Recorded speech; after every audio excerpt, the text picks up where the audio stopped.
আব্দুল মালিক হাফিজাহুল্লাহ, হযরত মাওলানা আব্দুল মালিক, ওনার আব্বা বলতো আমাকে কুমিল্লার লাকসামের মানুষ, জাতীয় মসজিদ বাইতুল মোকাররমের এখন যিনি খতিব, পৃথিবীর এমন কোন আরব দেশ নাই যেই দেশের ওলামায়ে কেরাম ওনারে চিনে না।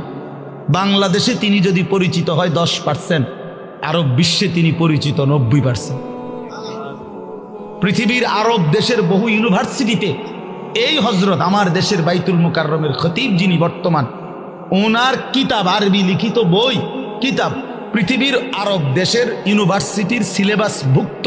আল্লাহর কসম, আল মাদখাল উসুলে হাদিসের এক কিতাব সারা পৃথিবী পড়ে, এত সুন্দর, এত জামে, মানে উসুলে হাদিসের কিতাব আর পৃথিবীতে নাই।